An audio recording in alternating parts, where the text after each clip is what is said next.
Hello, welcome everyone to our very first episode of Let's Be Honest.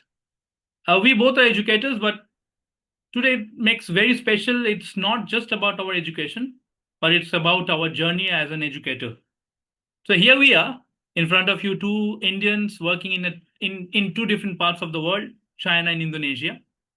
But let's be honest, why did we step out of our country for the first time? Were we following the trend? Was it the curiosity? Or maybe something bigger? And what changes as we become an international one? Like, was it something easier? Was it harder? And very importantly, what's truly worth it? So, this is what we have planned for in our upcoming podcasts. And so, let's dive in. This is where Mr. Chatterjee meets Mr. Mukherjee, Mr. Sourjya Mukherjee, all the way from China. So, hello, everyone. So, Hello. so let me give you a couple of background story behind the whole idea. So after a couple of sittings, we finally made this happen, and I'm very honestly happy about this start. So frankly speaking, because the name of the episode says let's be honest, so frankly speaking, I'm a big fan of Mr. Mukherjee's work. Many of you might know about his YouTube channel called the Expat Teacher Tales, where he talks about with such realness, no fancy buzzwords, just straight talk, which most of us can relate to at some point of our lives. And here's how it started. I reached out to him with an idea of collaborating on this purpose, and thankfully, he liked he liked it. So since then, we have had a few calls on discussing how should we start, and more importantly, why should we do that. And this is where we are. We are happy. And this why for us, the purpose is very simple here. Like our main aim to empower educators who dream of seeing themselves abroad, but then sometimes feel a little lost about how to get there. Along the way, we also want to share some real stories from the international classrooms, what it's like to be an international educators, the pros and cons and everything in between. But since it is our first time we are meeting with you, so we will not get into the heavier stuff. So it will be much more a light-hearted discussion. We'll keep it realistic for you. And over to you, Mr. Mukherjee. I've spoken a lot. So it's Mike is all yours. All right, Chokraj, it was really nice catching up with you. And like he mentioned at the beginning, and he gave a very elaborated introduction of mine, a very fancy one. But let's be honest, the main thing that he mentioned is that we have been catching up with each other over a call and have been talking about our experiences in different countries. And it's fascinating to know that probably we first saw each other last week over a video call. Until then, it was always on messages and chats. Long story short, we were wondering, and as we were discussing and looking into the trends in the market, we realized that there are loads of passionate educators still, and they have immense potential, immense capability to literally conquered the world, if I say it that way and True. sound fancy. But what stops them? There are quite a few factors, like the biggest one being mindset. And there is a fear factor, or the fear of failure, the fear of the fact that, oh, English isn't my first language. I have never been out of the country. I don't know if anybody would like to hire me. So, as we were discussing, and to be honest, with him being out of the country for so many years, I have been out of India for, I think, 11 or 12 years across multiple countries. Wow. I realized the fact that it might sound cliche, but all your fears are a fact. It's a fact. So let's, like we said, like he mentioned, let's be honest. It is a reality.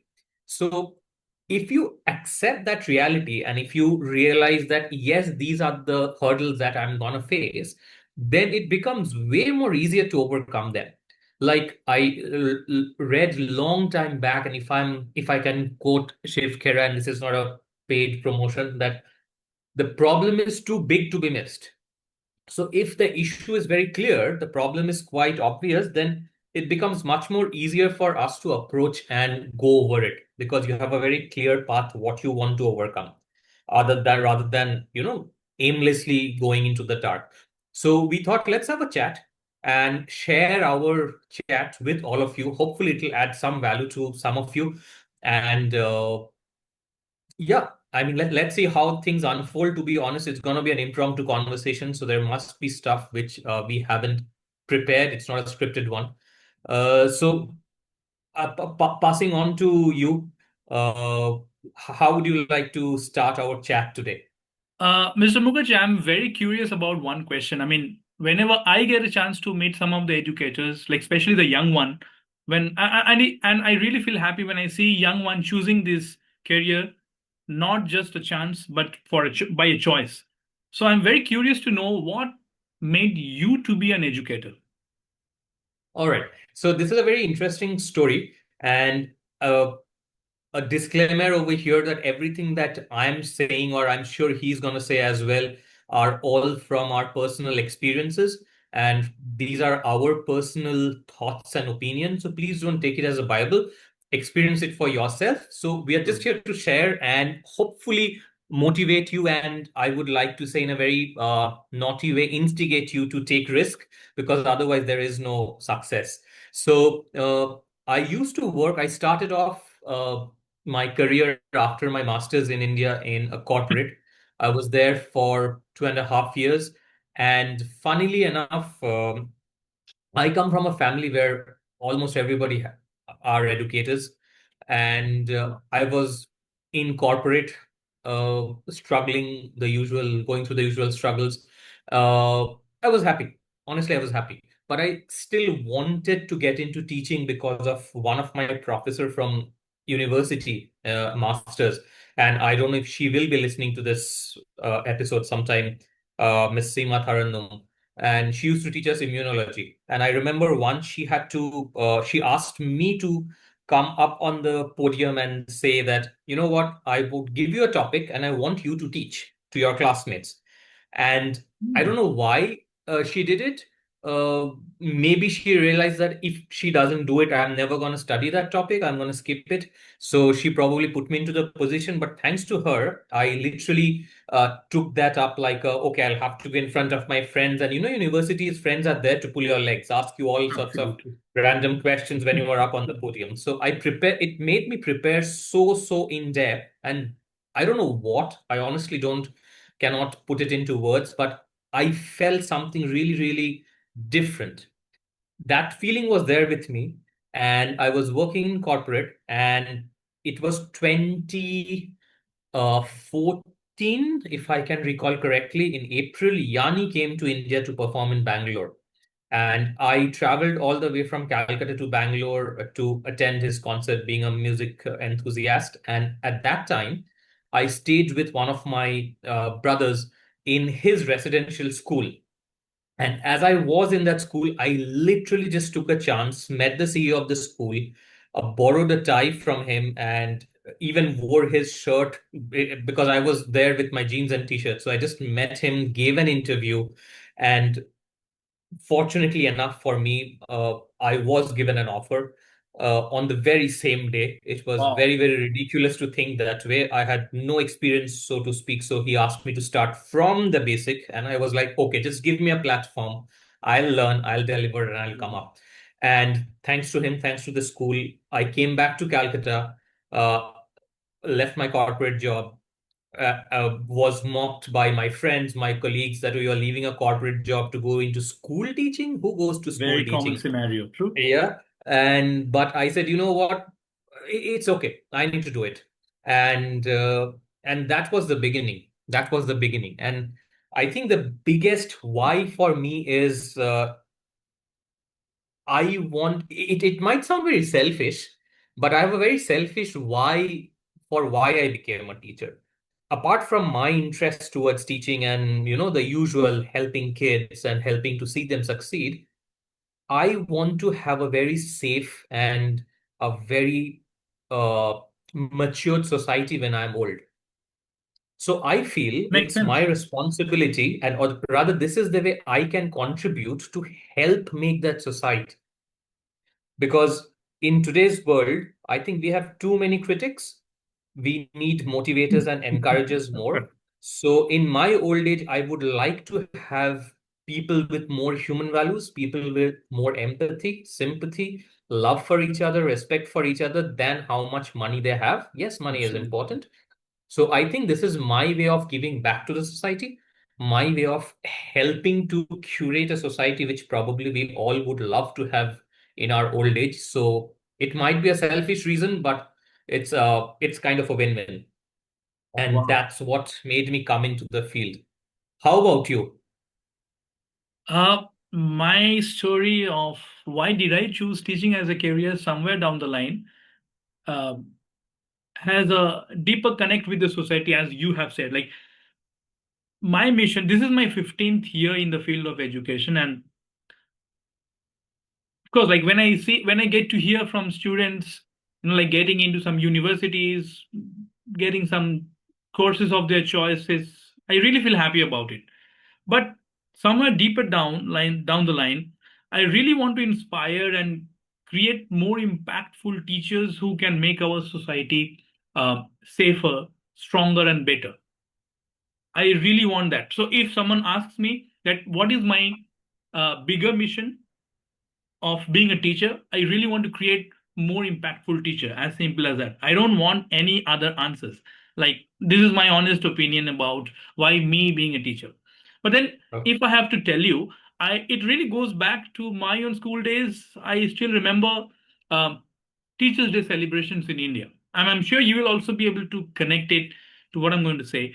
We had this tradition, I don't know whether this is still being followed or not, but we had this tradition that time where on their Teachers' Day celebration, seniors would step into the juniors' classroom and they would teach whatever they want in their own style.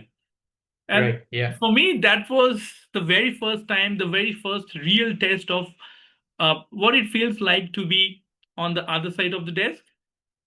Um, Not that I decided right then to become a teacher, but I think somewhere it planted that seed in me. Hmm. And later in the college, I started giving tuitions. So two things happened there. Number one, it helped me manage my own pocket money, very important. And it also gave me a confidence that I could really do well. I mean, the fact that students kept coming back to me again and again was a kind of assurance for me that what I'm doing is something that I'm capable of.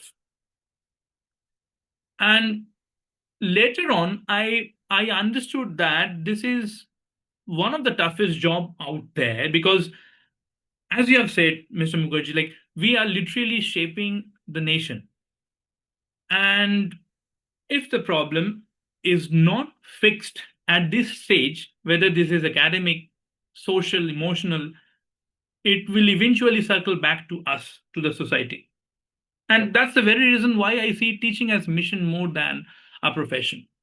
I mean, it sounds philosophical, but Yeah. Yeah. Yeah. I cannot give you a better answer than, and I'm serious. I genuinely look for some good teachers out there in the society, and that's why, if you remember, I told you when I see some teaching professionals, especially the younger one, taking this job up seriously, I feel extremely happy.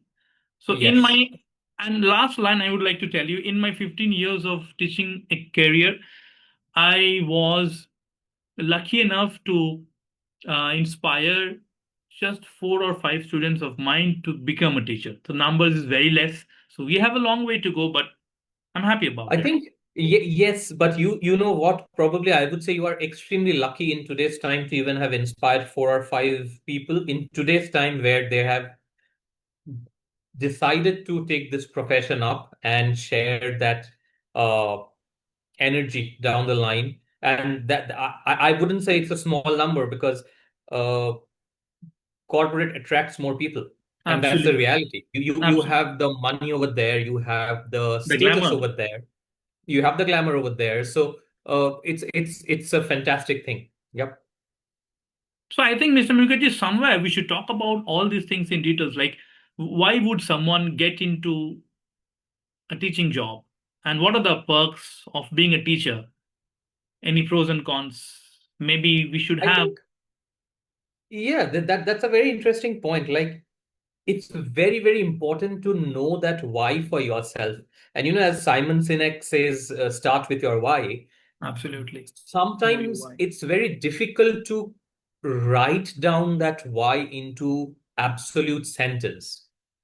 Some people are really good at framing that why into a proper sentence and a mission statement, and kind of put it up. That's fantastic, because that gives you a clear visual support whenever you lost track. But I personally feel it's very important to feel that why for yourself, even if you can't frame it into a sentence. Because let's Absolutely. be honest, it sounds very marketing kind of a statement, but let's be honest Sure. that when you are getting into this profession as a school teacher, I'll share a few hard facts with you, and I'm sure you will agree with it. Please feel free to counter me at any point. One, in today's time, teaching is not the way it was how when we were in school.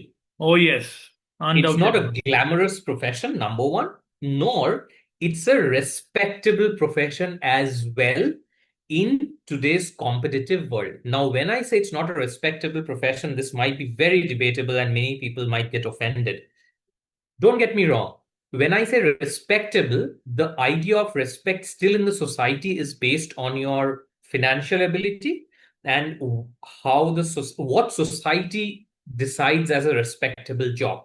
Now, it's funny that many a times, even now, people, when they talk to my mom, because me and my wife both are teachers for so many years now, they always tell her many times that, oh, your son and son-in-law, oh, they're just teachers. So there's Just a weird, teachers. they're Just teachers. just teachers. So Whoa. there's a weird, uh, and they are not doing it genuinely to hurt her or make her feel bad. It's just the impression that if Correct. you can't do anything better in life, then you become a school teacher. And it is absolutely not their fault. That's the perception that society has put into their mind for years. So it's not glamorous. You will not possibly be earning as good as your corporate counterpart friends. You might. You will if you are in an international school at that level, wherein you are more at a senior leadership position, when you are at a board level, that is pretty much transitioning into corporate of education sector. But if Mm. you are a literal classroom teacher, your salary is still low. If, like what we started discussing at the beginning, if you're coming from the subcontinent, there is still a conflict, a huge discussion all over the world about the high demand of native speakers. Now, not necessarily I have anything against them. I have loads of friends across Europe and US and Germany, and they're fantastic, fabulous, so many things to learn from them. Their approach is so application based and it's fabulous. But you will have these hurdles. Your salary will be comparatively low. Your work hours will be extremely extensively long. You will feel emotionally drained if you actually are a good teacher, because you will connect with every single student of your class. Correct. And when two or three kids in your class are underperforming consistently, which will happen even after you are trying your best, it will emotionally drain you out. It will make you feel that, am I going somewhere wrong? Am I playing with their future? You will start to blame yourself at one point in time. If you are not, then it sounds harsh, but maybe you actually don't care about what you are doing. So you will face those. You will have juggling between your personal life and emotional status and your school and work and stuff.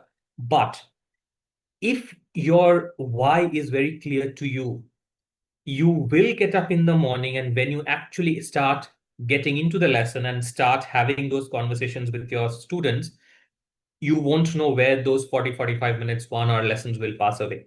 Absolutely. Yes, behavior management is a big issue in today's time, thanks to a lot of stimulus across the world, students having access to internet, so on and so forth. But still, you will find your way through it, and you will get going only if you have that feeling of why you are doing it. What do you say? Absolutely. Know your, like, as you have said, like, know your why is a big question, and we should be very clear with it. if we have that in our mind that yes, what we are doing is making a sense to me and will make a sense to the people out there, then definitely yes. Meaning making is very important. I mean, that's how I believe we both, as an educator, when we get into the class, we also understand from the student's point of view, if we are teaching a topic to them, why they should learn. I mean, okay, we get paid for what we are doing, but the question is why they should learn this topic. So somewhere Yeah, down the line, it's a big picture that we all need to understand. Uh, absolutely. to my audience, to our audience, I would like to share one thing that we both of us um, share the passion for the same subject, which is biology. I don't know how many Yeah. of you are aware. So I was thinking that if uh, I can throw some rapid fire question to Mr. Mukherjee if he is ready to get those maybe five or six questions heads on. Absolutely go for it. But the only thing is, if there are any wrong answers, I'm going to edit that part out. Sorry. Sure, no worries. So are you ready, Mr. Mukherjee, for those questions? Let's do it. Let's do it. Okay. So let me ask you the very first thing. The quick Hmm. choices. Charles Darwin Okay. or Gregor Johann Mendel for a coffee chat? Uh, Gregor John Mental. Okay. If mitochondria is the powerhouse of the cell, what's the Hmm. powerhouse of your classroom? Oh, my coffee in the morning. That's If, nice. if if I don't have the coffee in my morning, my students already know that I might be a zombie. No, jokes apart, I think the powerhouse of my classroom would be my questioning technique, because Wonderful. I always believe that that's the easiest, simplest, and the most powerful non-tangible tool that you can have with you anytime when your printers are not working. You can still have your good questioning and still have a 45 minutes, 1 hour lesson, pushing students from base level to Bloom's taxonomy higher level. You Brilliant. just need to know your subject knowledge and you can question them and have a fantastic discussion. So it's questioning. So then should we have, sorry for the interruption, audience, should we have Yeah, a separate session on this questioning we should, technique? we should, we should. We should. Yes, we can, we can. We Yeah. can. Okay, let's come back to the rapid fire. The third one. Okay. Uh, one lab material you would happily smuggle home if no one is watching you. Measuring cylinder. Why? Okay, I will not get into why. I can understand, I can relate it to, but okay, that makes sense. Okay, can I cut this part off? Okay. Hopefully none of my school management will see it, but Hopefully. unfortunately, I need to keep a track of the lab inventory now. So, Oh, okay, yeah. it's measuring cylinder. The Sound good. Borosil glass one. Okay, okay, that's being very specific. And the last Mm-hmm. question for from my side to Yep. you. The weirdest biology related question a student has ever asked you. Oh, that's probably the toughest question you asked, because I probably can write. I mean, both of us can probably write a book on that. Absolutely. And Weirdest you know what? When I biology. asked this question to you, now again, I'm also thinking back in my mind, okay, what is the question Yeah. that I was asked? Weirdest biology based questions I was asked. One is a very common one, which I think we get, that if we eat too much of carrot, will we turn orange because of the components in it? Uh, if Popeye used to eat too much of spinach, why didn't he turn green? And those are pretty much primary based questions. But I think the one which I was asked, a very weird one, and it's I don't know if it's a censored one to be shared on the public forum, but from a biology class teaching perspective, I'll try to keep it as technical as Oh, possible. yes. If a person is extremely flatulent, will the person fly up in the air like an balloon? Okay. So, uh, yeah, that I think that was the weirdest one that I can think of right now. But I think there are many. Like I probably we can have a full session on. We can collate those and we can have a full session on it. But yeah, I think that would be one. If a person is extremely flatulent, a skinny person extremely flatulent, is there a possibility for them to levitate? Wow. That's the most fancy way I could ask the question. It was not asked in such a fancy word. They were asked in the Absolutely, I most understand that. raw format, but Very yeah, informal, yes, yes, yes. yep. And I think somewhere questions like this will also put us into the backseat to think, because these are some of the Yep. questions which we haven't given a thought ever while we were kids. There was I another never thought interesting about this. question. It wasn't a weird question, but it was a very interesting question that once I discussed with one of my students is that imagine hypothetically, if you start to photosynthesize or human starts to photosynthesize, what would be the possible global crisis that it might cause? So Hmm. the immediate understanding were that are we turning into Hulk? So in terms of coloration, yes. Uh, and that took us to a very interesting discussion of if hypothetically human starts to photosynthesize, then how will it lead to resource competition with autotrophs? And how will it impact the ecosystem and so on and so forth? And it was interesting. Eventually, we ended the discussion somewhere with the movie and the book Maze Runner, but that's a different discussion Wow. some other day. Some other day we should have this definitely. Like the Yes, yes. context is more important than the content. I think we Yep. should do that. And I think since we are pretty much cramped on time and probably people have been listening to us for a while, one question which I have been getting recently since the hiring season is going on now, which I wanted to discuss with you is there is a perception that unlike national schools, international schools, they do not have a specific hiring season. Yes, Hmm. officially there is a hiring season, but throughout the year people are interviewed, throughout the year people are recruited because we are dealing with expats, so movement happen.